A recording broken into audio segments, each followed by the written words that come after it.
यात्रा भारत की। नमस्कार, स्वागत है आपका हमारे YouTube चैनल में जिसका नाम है यात्रा भारत की। आपने यात्रा मुंडेश्वरी धाम की भाग 1 को निश्चित ही देख लिया होगा। अब प्रस्तुत है मुंडेश्वरी धाम की यात्रा भाग 2, जिसमें आप जान पाएंगे मंदिर की खोज, मंदिर की प्राचीनता और मंदिर की बनावट के बारे में। मंदिर की खोज 608 फीट ऊंची पौरा पहाड़ी पर स्थित मुंडेश्वरी मंदिर की जानकारी सबसे पहले तब मिली जब कुछ गडेरिए बकरियां चराते चराते पहाड़ी के ऊपर पहुंच गए और उन्होंने इस मंदिर को देखा। 1790 ईस्वी में डैनियल ब्रदर्स थॉमस और विलियम ने मुंडेश्वरी मंदिर की यात्रा की और मंदिर की पहली पेंटिंग बनाई।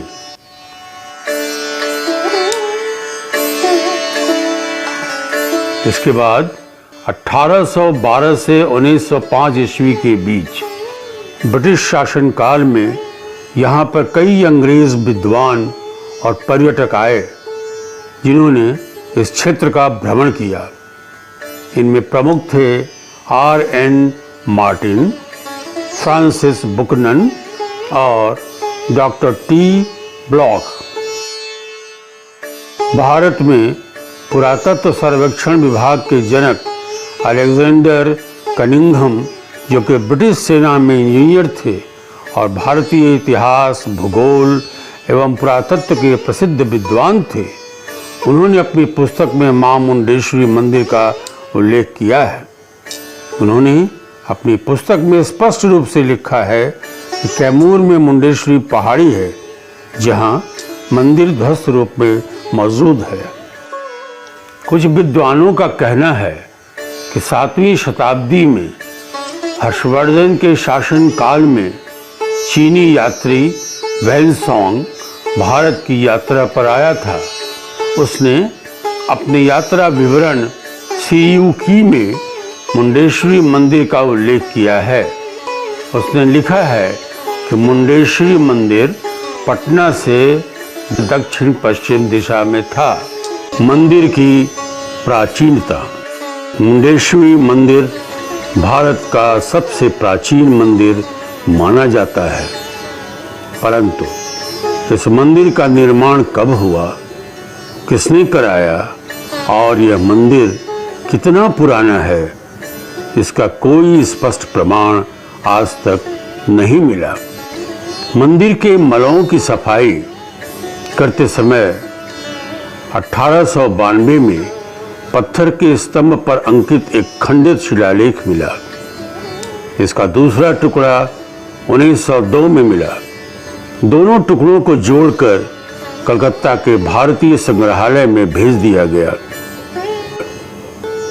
यह शिलालेख संस्कृत भाषा और ब्राह्मी लिपि में है, जिसमें 18 पंक्तियां हैं। इस शिलालेख को पहली बार 1908 में इतिहासकार R.D. बनर्जी ने पढ़ा। यह शिलालेख राजाज्ञा के रूप में है, जिसके अनुसार उदय सेन नामक एक राजपुरुष, जिसकी उपाधियां महासामंत, महाप्रतिहार, महाराज थीं, के समय संवत्सर के 30वें वर्ष के कार्तिक माह के 22वें दिन भागोदरन नामक व्यक्ति ने इस मंदिर में तेल और अनाज का दान दिया था। पहले इस शिलालेख के आधार पर मंदिर को गुप्तकालीन माना जाता था, पर कालांतर में इस क्षेत्र से मिले नए नए साक्ष्यों ने मुंडेश्वरी मंदिर की प्राचीनता पर नया प्रकाश डाला। श्रीलंका से संबंध। 2003 में मंदिर की पहाड़ी से श्रीलंका की एक शाही मुहर मिली है, जो मुंडेश्वरी मंदिर की प्राचीनता को प्रमाणित करती है। यह मुद्रा श्रीलंका के अनुराधापुर वंश के महाराज दुत्तगामिनी की है। इस पर ब्राह्मी लिपि में कुछ अंकित है। मंदिर के पत्थरों पर भी तमिल और सिंगली भाषा में कुछ अक्षर मिले हैं। बौद्ध साहित्य के अनुसार दुत्तगामिनी 101 से 77 ईसा पूर्व में श्रीलंका का राजा था। यहाँ से प्राप्त शाही मोहर श्रीलंका के तीर्थ यात्रियों के लिए पासपोर्ट का काम करती थी। इस आधार पर कहा जा सकता है कि उस समय मुंडेश्वरी धाम एक धार्मिक स्थल के रूप में विख्यात था और श्रीलंका के यात्री बोध गया से सारनाथ जाते समय मुंडेश्वरी धाम क्षेत्र आए थे। यहाँ से कुषाण कालीन सिक्के भी मिले हैं। मुंडेश्वरी मंदिर से प्राप्त शिलालेख के सही तिथि निर्धारण और नए प्राप्त साक्ष्यों के प्रकाश में मंदिर की प्राचीनता सिद्ध करने के लिए बिहार राज्य धार्मिक न्यास परिषद ने 2008 में पटना में एक राष्ट्रीय सेमिनार का आयोजन किया। इस सेमिनार में शोधकर्ताओं ने शिलालेख में वर्णित संवत्सर को नए साक्ष्यों के आधार पर शक संवत 30 का सिद्ध किया और शिलालेख को 108 ईस्वी का माना गया। अब यह माना जाता है कि उदयसेन नामक राजा शक संवत 30 अर्थात 108 ईस्वी में स्थानीय राजा था। इसी उदयसेन के शासनकाल में मुंडेश्वरी मंदिर का निर्माण हुआ था। कुछ इतिहासकारों का मत है कि उदयसेन नामक यह राजा नागवंश का था। इस वंश का शासनकाल 110 ईसा पूर्व से 315 ईस्वी तक था। इसी सेमिनार में मुंडेश्वरी मंदिर को भारत का सबसे प्राचीन हिंदू मंदिर घोषित किया गया, जहां 1900 वर्षों से लगातार पूजा अर्चना होती चली आ रही है।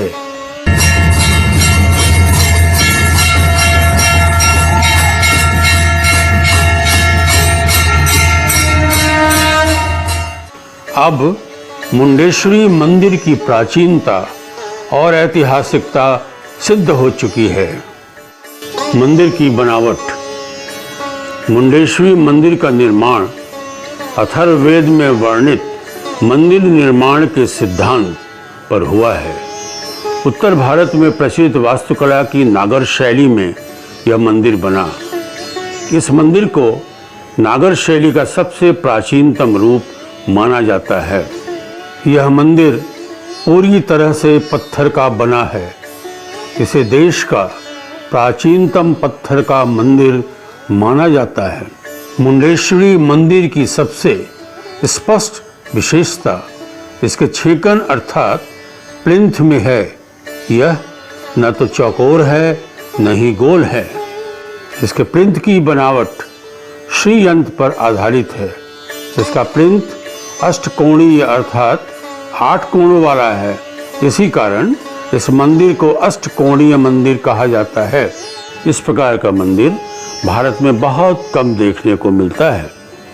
मंदिर की जगती अर्थात कुर्सी के आधार पर चौड़े गोले बनाए गए हैं। अथर्ववेद में भगवान शिव की अष्टमूर्तियों का वर्णन है। इसी आधार पर मंदिर के हर कोने पर शिवलिंग बना हुआ है। मंदिर में प्रवेश के लिए 4 द्वार बनाए गए हैं जो पूरब, पश्चिम, उत्तर, दक्षिण 4 दिशाओं में हैं। मंदिर का मुख्य द्वार दक्षिणी द्वार है। द्वारों की चौखटों पर सुंदर नक्काशी की गई है और गंगा यमुना की मूर्तियां भी उत्कीर्ण की गई हैं। पूर्वी द्वार को पत्थरों से बंद कर दिया गया है। पश्चिमी द्वार के ठीक सामने पूर्व की ओर मुख किए नंदी की विशाल मूर्ति है। वर्तमान में यह व्यवस्था है कि मंदिर के पश्चिमी द्वार से भक्त मंदिर के गर्भगृह में प्रवेश करते हैं और दर्शन के बाद दक्षिणी द्वार से बाहर निकलते हैं। द्वारों और खिड़कियों के स्तंभों पर सुंदर नक्काशी है। खिड़की के स्तंभों के ऊपर चैत्य मुख का अलंकरण देखने को मिलता है। मंदिर की दीवारों पर भी सुंदर अलंकरण है।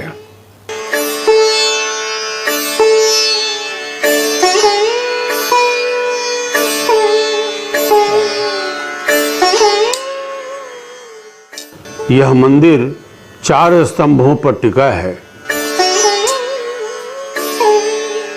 मंदिर के ऊपर कोई शिखर नहीं है। ऐसा माना जाता है कि मंदिर के ऊपर पहले शिखर था, जो बाद में प्राकृतिक आपदा के आक्रमण के कारण नष्ट हो गया। ब्रिटिश काल में PWD ने पत्थर के अनगढ़ ढोकों या मामूली तौर पर गढ़े हुए पत्थरों से एक रॉस लगा दी है। वर्तमान में भारतीय पुरातत्व विभाग मंदिर के ध्वस्त शिखर का पुनर्निर्माण करने का प्रयास कर रहा है। शेष अगले भाग में देखिए। कई मंदिरों का समूह था मुंडेश्वरी मंदिर। कैसे नष्ट हुआ मंदिरों का समूह? क्या है वर्तमान व्यवस्था? त्योहारों का आयोजन कैसे पहुंचे मुंडेश्वरी धाम? देखते रहिए यात्रा भारत की। हमारे चैनल को सब्सक्राइब करके घंटी के बटन को दबा दीजिए। यह बिल्कुल फ्री है। इससे हमारे नए वीडियो की जानकारी आपको मिलती रहेगी। अगर वीडियो पसंद आया तो लाइक कीजिए, मित्रों रिश्तेदारों को शेयर कीजिए। वीडियो देखने के लिए बहुत बहुत धन्यवाद।